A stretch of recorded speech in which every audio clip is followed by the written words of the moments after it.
अस्सलाम वालेकुम जी, अस्सलाम वालेकुम। क्या हाल चाल है जी आप सबके? मैं खैरियत से, अल्लाह पाक आप सबको भी अपने हिफ्ज़-ओ-मान में रखे जी, आमीन। आज मैं लेकर हाज़िर हूँ जी आप सबके लिए बहुत ही मज़ेदार, डिलीशियस से, क्रंची से कोकोनट बिस्किट्स की रेसिपी, जो कि बनकर बहुत ही डिलीशियस से तैयार होंगे।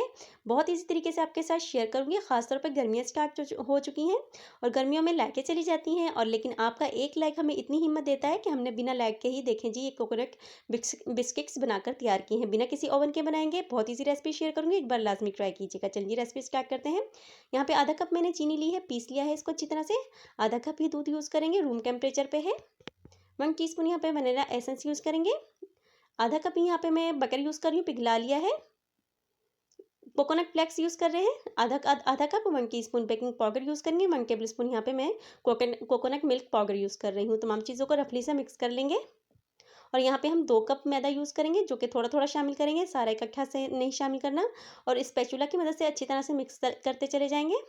एक नरम सा डो बनाना है, बहुत ज़्यादा हार्ड या सख्त सा डो नहीं बनाना।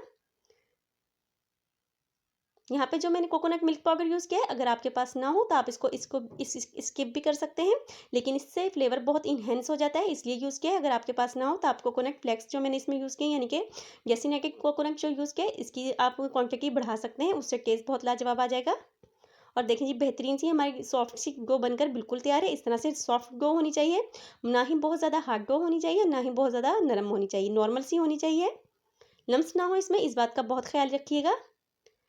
डो बनाने के बाद इसको तकरीबन 15 से 20 मिनट का रेस्ट देंगे, जिससे फिर हमारे बिस्किट बहुत ही ज़्यादा क्रंची से बनेंगे। अगर फ़ौरन से बना लेंगे, इनमें क्रैक आ जाएँगे, जो लुक वाइज़ बिस्किट्स अच्छे नहीं बनेंगे, इसलिए रेस्ट लाज़मी दीजिएगा।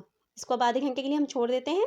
दूसरी तरफ जी, मैंने पैन में कुकिंग ऑयल लगा लिया है, बटर पेपर लगा लिया है, जिसमें हमने इनको बिस्किट्स को बनाना है। साथ ही कोकोनट फ्लेक्स ले लिए हैं, यानी कि डेसिनेटेड कोकोनट ले लिया है। 1 टेबलस्पून के हिसाब से यहाँ पे मैं डो लूँगी अपने हाथ में, ताकि सेम साइज़ के हमारे बिस्किट्स बने। और इनको कवर कर लूँगी जी मैं कोकोनट के जो बुरादा हमने लिया हुआ है उनके ऊपर। इससे इस तरह से करने से हमारे जो बिस्किट्स हैं बहुत अच्छे लुक वाइज़ लगेंगे। सेम प्रोसेस से तमाम बिस्किट्स को मैं बना लूँगी। छोटे-बड़े आप अपने हिसाब से बना सकते हैं, जिस तरह के साइज़ आपको पसंद हो, आप इनको शेप भी दे सकते हैं।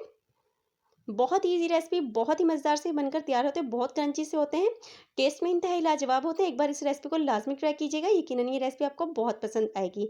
अगर आपको मेरी वीडियोस अच्छी लग रही हैं तो प्लीज़ लाइक कीजिए, शेयर कीजिए, सब्सक्राइब कीजिए, ताकि मैं मज़ीद इस तरह की वीडियोस बनाती रहूँ। ये तमाम प्रोसेस फ्री है, इसका कोई चार्ज नहीं होता। देखें जी, हमारे कोकोनट बिस्किट बनके बिल्कुल तैयार हैं। अब दूसरी तरफ जी, मैंने पतीला प्री हीट कर लिया था पहले से, इसमें हम शिफ्ट कर देंगे अपना मोल्ड बिस्किट का, और कवर करके तकरीबन आधे घंटे से 45 मिनट तक हम बिल्कुल धीमी आंच पर इनको पकाएँगे, तेज़ आंच पर नहीं पकाना। और देखें जी, तकरीबन 50 मिनट में मेरे कोकोनट बिस्किट्स बनकर बिल्कुल तैयार हैं। इस दौरान में आप एक बार इसमें दरमियान में देख भी सकते हैं कि कलर अगर चेंज हो चुका हो तो आपके बिस्किट्स बनकर बहुत तैयार हैं। लेकिन आंच बिल्कुल धीमी रखिएगा, तेज़ ना कीजिएगा। जिसकी अगर आपने तेज़ आंच पे बनाए तो ये अंदर से कच्चे रह जाएँगे और ऊपर से कलर इनका चेंज हो जाएगा, खाने में अच्छे नहीं लगेंगे। ठंडा कर लेंगे इनको, ताकि ये अच्छी तरह से क्रंची हो जाए। और दूसरी तरफ जी, लाइट नहीं थी, गर्मियाँ स्टार्ट हो चुकी हैं और कराची में लाइट का बहुत ज़्यादा मसला होता है, लेकिन आपका एक लाइक हमें इतनी हिम्मत देता है कि देखें, बिना लाइट के ही हमने बहुत अच्छी सी रेसिपी बनाकर तैयार की है। बहुत ईज़ी रेसिपी, बहुत ही झटपट से तैयार हो जाने वाली रेसिपी, जो कि खाने में इंतहाई लाजवाब बनती है। एक बार लाज़मी ट्राई कीजिएगा, यकीनन ये रेसिपी आपको बहुत पसंद आने वाली है। इसके साथ ही मुझे इजाज़त दीजिए। अल्लाह हाफ़िज़।